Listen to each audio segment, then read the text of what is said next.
Je donne la parole à Monsieur Bocaletti. Vous avez la parole.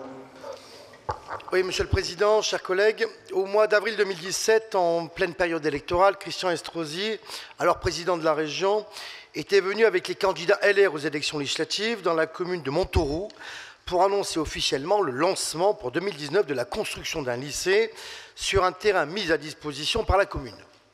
Le 20 février dernier, François Cavalier, maire de Calian, affirmait avoir appris que ce projet avait été reporté à une date indéterminée, allant jusqu'à dénoncer, ouvrez les guillemets, une farce électorale ou déclarer, ouvrez à nouveau les guillemets, à la perfidie des élus régionaux s'ajoute l'incompétence de l'État. Le maire de Calian a exprimé sa sidération et s'est opposé aux arguments avancés par la région, car selon lui, la situation était connue de tous au moment de l'annonce, et c'est donc à ce moment-là qu'il fallait le dire au lieu de mentir. Précisons que, suite à cette affaire, M. Cavalier a quitté le Parti des Républicains. Il est évident que ce type d'événement est source d'incompréhension et n'est pas sans conséquence sur le désintérêt des concitoyens envers la vie démocratique et la confiance de la parole publique. François Cavalier va jusqu'à qualifier l'exécutif régional, ouvrez les guillemets, menteur qui humilie et manipule. Cela a un impact sur l'abstention lors des élections, ce qui fragilise la légitimité de l'action publique. Votre honnêteté, Monsieur le Président, et surtout celle de votre prédécesseur Christian Estrosi, ne saurait être mise en doute. Il m'est donc impossible d'imaginer que cette affaire ne soit pas un simple problème de communication, comme la région Sud. Aussi, afin de dissiper ce malentendu, je propose par cette motion que le Conseil régional de Provence-Alpes-Côte d'Azur réaffirme son soutien plein et entier à la construction du lycée en Pays de Fayence, construction qui débutera avant les prochaines élections régionales, bien évidemment. Je propose également que l'exécutif annonce officiellement que la baisse des dotations de l'État avait été anticipée et la construction du lycée budgétée. L'efficacité de votre majorité en matière budgétaire et financière étant un axe fort de votre communication, comment pourrait en être-il autrement? Et pour ce vote, je demanderai un vote nominatif, Monsieur le Président, s'il vous plaît. Merci. Bien, Monsieur Bocaletti, vous facilitez toujours la tâche des fins de réunion. Je vais donner tout de suite la parole à Monsieur Batin, qui attend depuis ce matin avec grande impatience de pouvoir vous répondre sur ce dossier. Merci, Monsieur le Président, de me donner la parole. Monsieur Bocaletti, je veux tout de suite vous rassurer. Le lycée du Pays de Fayence se fera. Bravo. Mais, à vrai dire, je suis convaincu qu'au fond de vous-même, vous n'étiez pas très inquiet. Mais vous n'avez pas résisté au plaisir de vous livrer à une petite manœuvre politicienne relevant de ces pratiques qui, comme vous le dites, provoquent le désintérêt des citoyens à l'égard de la vie démocratique. En quelque sorte, vous croyez déceler chez les autres des comportements que vous-même adoptez. Vous n'étiez pas inquiet, Monsieur Bocaletti, parce que vous saviez que dès juillet 2017, j'avais confirmé par écrit à François Cavalier, qui m'interrogeait de savoir si la démission de Christian Estrosi de la présidence du Conseil régional était de nature à remettre en cause le lycée du Pays de Fayence. Je lui confirmais que le nouvel exécutif dirigé par le président Renaud Muselier tiendrait naturellement les engagements de son prédécesseur. Et c'est précisément dans la perspective de réaliser ce projet que s'est tenue à la demande des élus du Pays de Fayence la réunion du 19 février 2018 que j'ai présidée au nom du président Muselier et à laquelle participait également le secrétaire général de l'Académie de Nice. Au cours de cette rencontre, j'ai rappelé que 3 lycées neufs seraient construits dans le département du Var dans les années à venir et que si nous ne livrions pas intégralement ces lycées dans le mandat, toutes les décisions seraient prises et les processus initiés. Il s'agit de la relocalisation-construction du lycée Golf Hôtel de Hyères, d'un nouveau lycée dans le centre Var et bien sûr du lycée du Pays de Fayence à Montauroux. Ces 3 projets, Monsieur Bocaletti, représentent un investissement de plus de 100 millions d'euros. Le département du Var est le seul avec celui des Bouches-du-Rhône, a bénéficié d'un volume de construction neuve aussi important. Il n'y aura pas, durant notre mandat, de construction neuve dans le département des Alpes de Haute-Provence, des Hautes-Alpes, des Alpes-Maritimes et pas davantage dans le Vaucluse. Depuis l'annonce, le 5 avril 2017, de la construction de ce lycée à Montauroux, et à la suite de l'élection présidentielle, un nouveau gouvernement a été mis en place.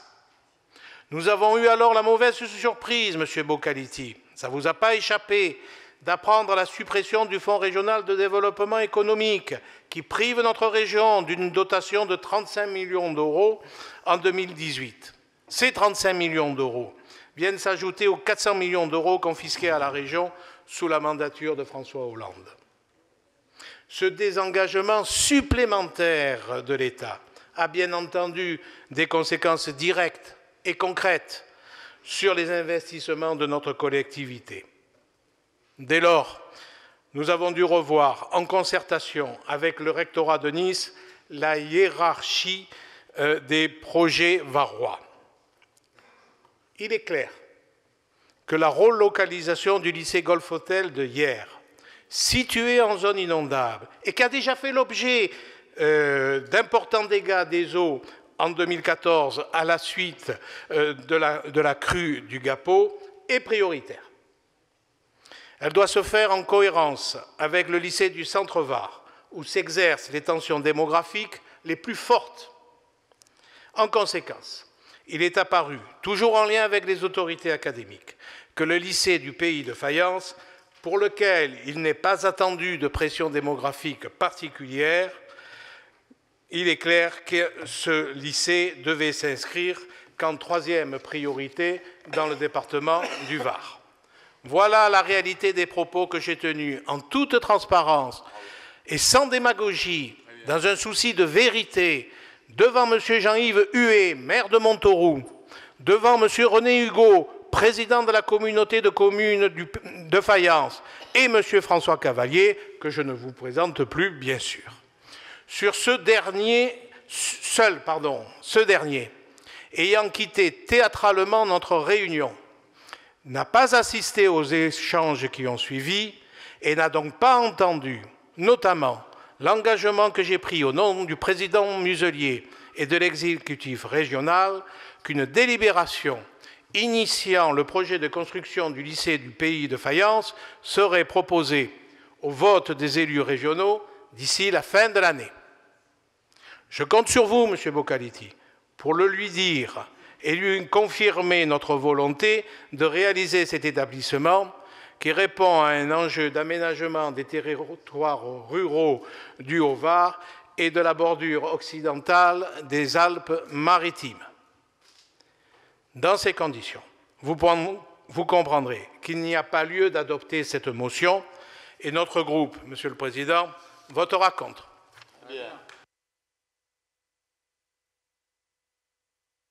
Monsieur Bocaliti, non, je pense qu'on a encore des choses à faire, mais je voudrais saluer la remarque, le travail remarquable qu'a fait M. Batin et son explication de texte qui est argumentée, technique, efficace et qui a une réalité vis-à-vis du territoire, vis-à-vis, bien entendu, du rectorat.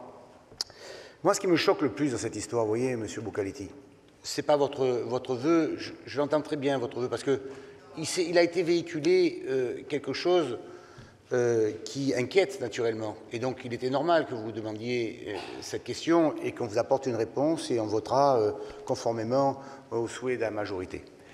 Pour autant, moi, il y a quelque chose que je n'accepte pas, que je n'accepterai jamais. C'est les propos qu'a pris le maire de Caillan par rapport aux élus, par rapport à des responsables politiques qui respectons nos engagements en général, puisque depuis que nous sommes là, je ne crois pas qu'on ait pu nous prendre en porte-à-faux une seule fois, et que avoir des propos aussi orduriers, aussi minables, aussi vulgaires, fait en sorte que non seulement ça ne nous blesse pas, mais ce côté humiliant, ça doit retomber sur ce pauvre homme, qui, dans ce comportement, montre à quel point, quand même, je suis très heureux qu'il ait quitté les Républicains, en espérant qu'une seule chose pour vous, c'est qu'il ne vous rejoigne pas, parce que vous en avez déjà assez comme ça. Voilà. Bien, donc, Monsieur Bocaletti, juste un dernier mot pour voter là-dessus. Non, on va voter, et après je vous dirai un petit mot gentil. Voilà. Qui, donc, par rapport à ce vœu, suit la proposition de Monsieur Batin, à la suite de ses explications tout à fait claires et qui sont apaisantes et que j'invite à reproduire. Donc, qui est pour? Qui s'abstient? Qui est contre? Vœu rejeté. Monsieur Bocaletti, vous m'avez parlé des assistants tout à l'heure du cabinet, là. Allez, va. Je n'ai pas eu le réflexe immédiat, moi qui suis plutôt plus vif d'habitude, mais enfin au bout de 7h30, de vous rappeler que les assistants parlementaires du Front National ont parfois eu plus de difficultés dans le cadre de la porosité entre leur boulot d'assistant et le Front National, qui entraîne des frais à rembourser de vos députés européens et qui sont quand même conséquents. Alors si vous pouvez vous servir de vos assistants du groupe pour dire dans le Var que finalement le lycée se fera, au moins là ils auront fait une bonne action et on n'aura pas mélangé les gens. Je vous remercie, la séance est levée.